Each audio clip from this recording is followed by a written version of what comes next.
Bonjour à tous, bienvenue dans l'interview. Bonjour Olivier Willox. Bonjour. Vous êtes l'administrateur délégué de Bessy. Donc Bessy, c'est la Chambre de commerce et d'industrie de Bruxelles. En gros, les patrons bruxellois, la définition vous convient? C'est très bien. Est-ce que vous êtes en train de vous fâcher avec le gouvernement régional bruxellois? Je ne sais pas qui se fâche avec qui, mais en tout cas, effectivement, on est très déçus de ce qui se passe pour l'instant. Ouais, il y a la tension dans l'air. Il y a un peu de tension dans l'air, oui. Alors on va essayer d'expliquer à nos téléspectateurs pourquoi. Commençons par le port autonome de Bruxelles. Vous quittez le conseil d'administration du port. C'est quoi? C'est un mouvement de mauvaise humeur? Moi, c'est un mouvement de très mauvaise humeur. Ça fait 2 ans qu'on discute de rentrer effectivement, sérieusement dans le conseil d'administration. Parce qu'aujourd'hui, vous avez un statut d'observateur. Hein. Et donc, dès que les points sont intéressants, on nous demande de sortir. Alors, vous savez, passer 2 heures ou 3 heures à écouter, à devoir sortir pour chaque fois qu'il y a un point intéressant, on a décidé, ça faisait 2 ans qu'on nous avait demandé d'attendre, eh bien, on a décidé qu'on n'attendait plus. Ça veut dire claquer la porte? Ça s'appelle claquer la porte. Ouais. Pourquoi est-ce que c'est important pour les entreprises d'être au port autonome de Bruxelles? D'abord parce que c'est une très longue histoire. On a toujours entretenu d'excellentes relations avec le port. On voulait les affirmer. Ça avait d'ailleurs été confirmé par le gouvernement en disant qu'ils étaient intéressés sur le plan politique de rapprocher encore les deux. On constate que ça n'avance pas et donc à un moment donné, il faut en tirer des enseignements. Ouais, pourtant, le port a des bons résultats, on communique chaque année, on dit que c'est le futur de la ville, que puisqu'il faut se passer du transport routier, le transport par voie fluviale, c'est l'avenir. C'est pas correct tout ça? On verra ce qu'on a à dire dans les mois qui viennent. Ouais. Si on met un pied en dehors du conseil d'administration, c'est pour pouvoir critiquer plus facilement? C'est en tout cas d'avoir une liberté totale d'expression, puisqu'on voulait nous faire signer un ensemble de pages, de ne pas communiquer sur ceci, pas communiquer sur ça. À un moment donné, c'est parfois mieux de reprendre sa liberté. Ouais. Vous êtes un homme d'entreprise, donc vous savez que quand on est administrateur, habituellement, c'est qu'on a quelque chose à dire parce qu'on a mis de l'argent. Vous n'aviez pas mis de l'argent dans le port, est-ce que c'est pas logique? Mais que vous juste vous savez, les entreprises aujourd'hui contribuent, alors on en discutera tout à l'heure pour le secteur touristique, mais nous contribuons aujourd'hui au développement de Bruxelles. Alors, si on le reconnaît, c'est tant mieux. Si on ne le reconnaît pas, tant pis. Nous étions demandeurs pour le port, que les syndicats rentrent aussi d'ailleurs, pour avoir les partenaires sociaux, comme c'est le cas à CityDev, comme c'est le cas chez Impulse notamment, c'est qu'on soit présent pour effectivement pouvoir avoir notre mot à dire. Ça veut dire que vous ne faites pas confiance aux politiques pour qu'ils gèrent tout seuls des infrastructures aussi importantes pour la vie économique? Mais si vous regardez dans le monde entier par qui sont gérés les ports, c'est en tout cas toujours avec une présence du monde économique, partout, sauf à Bruxelles. Alors ça, c'est pour le port. Il y a un autre mouvement de mauvaise humeur qui concerne le tourisme, puisqu'on va regrouper Visite Bruxelles, le BIP, qui est le bureau d'information de la région, le bureau de liaison Bruxelles-Europe, une seule et même entité. Là aussi, vous ne serez pas dans le conseil d'administration? On a décidé le secteur n'y sera pas? Là, en tout cas, ni le secteur ni nous n'y serons plus. Et donc, on a décidé, sans nous prévenir, de gentiment nous éjecter. Ouais, vous y étiez jusqu'à présent? Oui. Ouais. Quand on vous dit qu'il y aura un conseil d'administration, mais qu'on va le réduire, le ramener à 9 pour qu'il soit plus efficace. C'est très très bien qu'il soit réduit. La question, c'est, jusqu'à présent, il y avait un tiers de représentants du secteur privé. Je pense que ça fonctionnait dans une excellente dynamique. Regardez les résultats de Visite Bruxelles, regardez les évolutions aujourd'hui du secteur touristique. Ils sont bons. Pourquoi? Parce qu'on a travaillé ensemble. Ouais. Et vous, on vous propose une place dans le comité d'accompagnement, le conseil stratégique qui va accompagner le conseil d'administration. Soyons sérieux. Ça ne vous suffit pas? Non, soyons sérieux. Soyons franchement sérieux. Pourquoi ça ne vous suffit pas? Pourquoi? Parce que le comité va statuer sur quoi? À l'unanimité, le conseil d'administration sera tenu par les décisions. Sauf que le conseil d'administration de 9 fait partie, en fait. Donc, effectivement, s'il y a une unanimité, il devrait y avoir une unanimité. Ouais, vous vous dites que c'est une fausse consultation? C'est une totale fausse consultation. Et de toute façon, on ne demande pas à être consulté. Ça, les médias existent pour nous. C'est vraiment de pouvoir peser sur les décisions. Ouais. Vous êtes en train de vous fâcher avec la région bruxelloise, de vous brouiller? On ne se brouille pas. On exprime une opinion. Olivier Willox, vous venez rarement dans ce studio. Et vous venez rarement pour dire je quitte et je claque la porte? Peut-être. Ouais. Et je peux vous assurer, si la question est de savoir si ça nous fait plaisir, la réponse est non, ça ne nous fait pas plaisir. Ouais. Mais à un moment donné, vous devez tirer des enseignements des actes qui sont posés.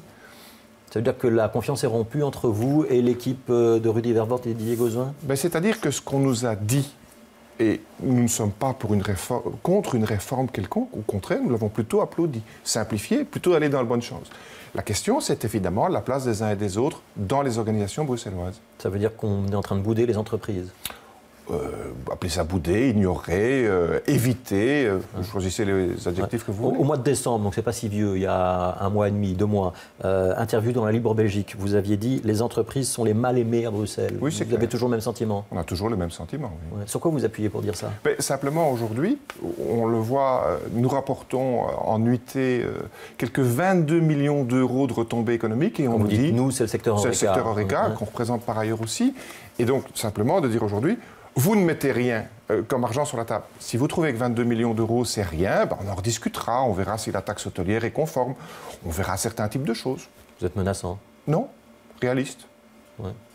Qu'est-ce qui explique qu'il y a une soudaine détérioration des rapports entre le politique et les entreprises à Bruxelles? Ben, écoutez, quand vous dites on va consulter les partenaires sociaux, que vous les consultez, que vous les mettez au cœur de vos préoccupations et dans vos discours au quotidien, mais que vous faites le contraire, ben, effectivement, ça irrite un peu. Ouais. En décembre, il y avait le baromètre que vous publiez chaque année. Les ministres avaient une relativement mauvaise cote.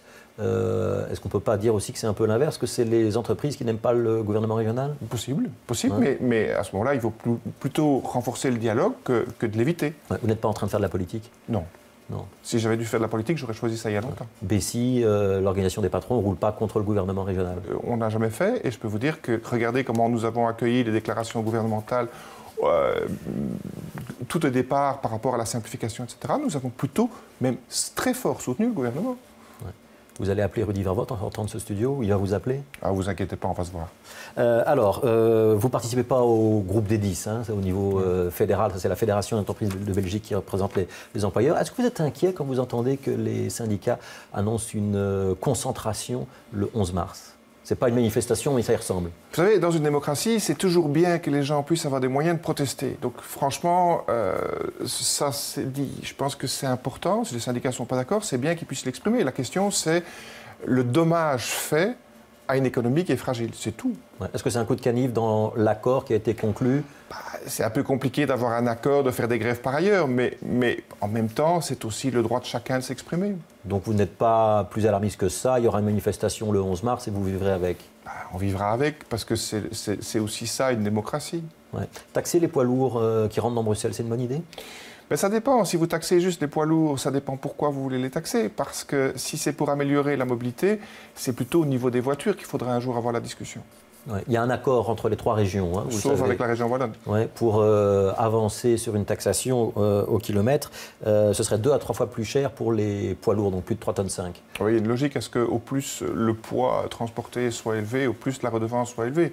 Il y a bien une corrélation entre les deux. Ça va pénaliser les entreprises, la distribution ou pas? Mais la question, c'est est-ce que cette mesure va améliorer ou pas la mobilité? Si vous taxez pour améliorer la mobilité, ça a du sens. Si vous taxez pour taxer, ça n'a pas de sens. Donc si c'est pour financer les travaux routiers, comme annoncé par le gouvernement régional, ça peut être envisageable. On sera en tout cas vigilant à ce que ça serve effectivement à ça. Ouais, on sait que Bessie était très attentif aux questions de mobilité et de congestion de Bruxelles. Oui. C'est quoi la bonne solution si ce n'est pas la taxation des poids lourds? C'est surtout la discussion sur le péage urbain et la manière d'appliquer un péage urbain. Alors on n'est plutôt pas pour un péage urbain, mais pour une taxation intelligente. C'est faire en sorte de freiner en fait l'afflux d'automobiles, ce qui pourrait améliorer effectivement la distribution par camion. Ouais, il y a eu un grand colloque Bruxelles métropolitane il y a une semaine, je pense, organisé notamment par Bessie. On avance dans l'idée de concertation, d'agglomération urbaine, d'organes supra-régional qui va aider notamment à résoudre ce type de problème? Oui, mais on sent quand même des réticences sur la notion de péage urbain pour les voitures. Et donc, effectivement, là, on fait un peu du surplace parce que quand les uns disent oui, les autres disent non. Qui est-ce qui dit non? Pour l'instant, on a le sentiment que c'est plutôt la région wallonne qui freine. Ouais. Et les autres sont d'accord? Vraisemblablement, il y a un accord à condition que l'agglomération pourrait se mettre en place même avec la NVA? Pardon? Même la NVA est d'accord avec le concept d'agglomération? Non, on parle bien de la taxation intelligente au kilomètre. Ça, c'est une discussion qui est dans l'espace métropolitain, voire au-delà, au niveau belge. L'autre question, c'est la zone métropolitaine, où effectivement, certains courants de la NVA freinent un peu. Mais je rappelle simplement qu'on avait commencé le principe métropolitain avec un ministre qui était à l'époque administrateur délégué du VOCA. Donc je pense que le dossier, il le suit de loin. Vous ne perdez pas espoir. Non. Je voudrais vous interroger il nous reste 2 minutes sur le vivre ensemble à Bruxelles. On voit qu'il se passe des choses un peu partout en Europe et notamment à Copenhague ce week-end. Est-ce qu'on a progressé sur le vivre ensemble et est-ce que les entreprises y participent à Bruxelles? Oui, je pense. Si vous regardez aujourd'hui la sociologie bruxelloise, que ce soit au niveau de la création d'entreprises, un patron sur deux aujourd'hui qui crée son entreprise est d'origine étrangère. Donc je pense qu'il y a une vraie mixité qui est en train de se produire. Ce qui nous préoccupe beaucoup, c'est le cloisonnement, c'est-à-dire les entrepreneurs turcs qui n'engagent que des Turcs, les entrepreneurs marocains qui engagent que des Marocains. Et ça c'est en train effectivement d'organiser certaines formes de clivage qui nous préoccupent. On viendra dans pas trop longtemps avec notre livre blanc sur la discrimination. Ouais. Et donc le patronat veut être très actif dans ce domaine-là. Il y a encore de la discrimination à l'embauche. Les jeunes disent qu'il y a de la discrimination à l'embauche à Bruxelles. Mais elle existe. On n'a jamais dit qu'elle n'existait pas. D'abord parce qu'elle a une propension à être presque naturelle. C'est-à-dire que vous engagez naturellement, c'est vrai pour les employeurs turcs ou marocains, vous engagez prioritairement des gens qui sont proches de vous. C'est une déformation naturelle. Ce n'est pas parce que c'est naturel que ce n'est pas condamnable. On s'entend sur les concepts. Donc oui, là-dessus, il va falloir faire encore beaucoup de choses. Il y aura quoi comme suggestion dans le livre blanc? Ce sera dans le livre blanc. Ce sera pour quand le livre blanc? Oh, dans quelques mois. Quelques mois? Oui, on a aux procédures d'approbation, donc on a passé en conseil d'administration chez nous pour examen. Et donc les critiques ont été encore en disant vous n'allez pas assez loin, donc c'est bien, c'est pour dire simplement que le monde des employeurs dit aujourd'hui il faut aller plus loin dans ces matières-là. Ouais, et d'ici quelques mois, vous serez donc réconcilié avec le gouvernement bruxellois pour que le livre blanc ait une chance d'être écouté? Bon, si c'est comme le livre blanc sur la mobilité, on n'est pas inquiet. Non, je pense qu'en général, les positions sont effectivement assez bien suivies. Merci d'avoir été l'invité de l'interview, Olivier Willox. Bonne journée à tous sur Télé Bruxelles.